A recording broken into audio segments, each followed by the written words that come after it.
They dragged her in chains to be executed. A single human girl, facing the galaxy's deadliest Warlord. No weapons.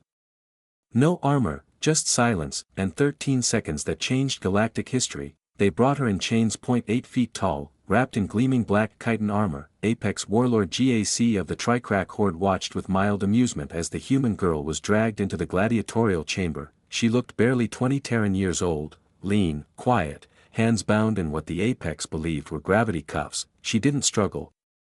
She didn't scream, she didn't speak. The chamber held representatives from 17 species, all gathered to witness a ritual of dominance. Humans were new to the galactic community.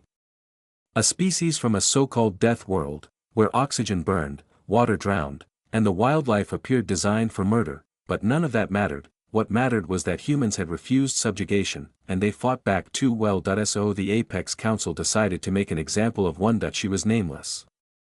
No tags. No insignia. No records.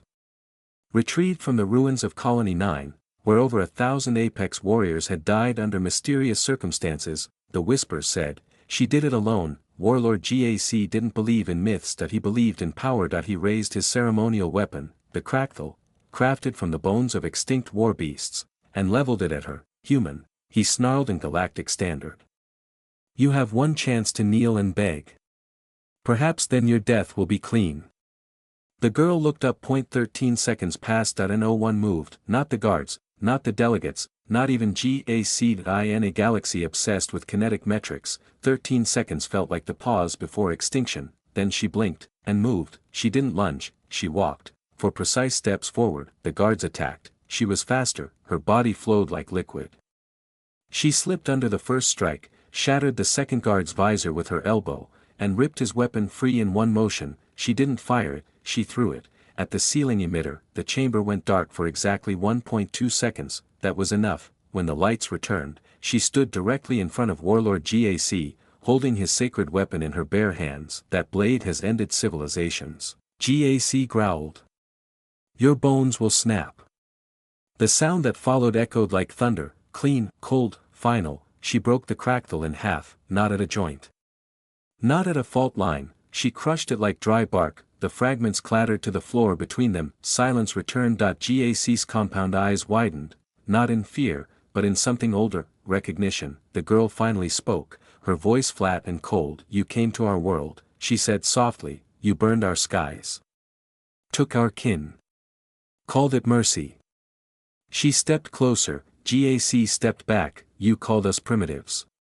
Called our pain data. Called our rage inefficient. Another step. You thought the galaxy would watch you kill me. She stopped a handspan from his armored chest. Now they'll watch you kneel.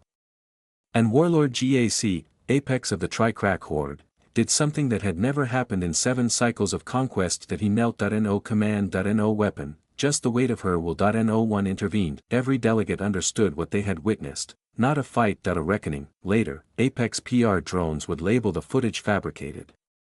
They would call her a genetic weapon, an anomaly, an aberration, but those who were there whispered the truth. Human strength wasn't muscle. It wasn't madness. It wasn't endurance. It was silence. It was 13 seconds where she measured the galaxy, and found it wanting. And from that day on, humans were no longer dismissed as survivors of a toxic rock. They were known by a new name, Deathworlders.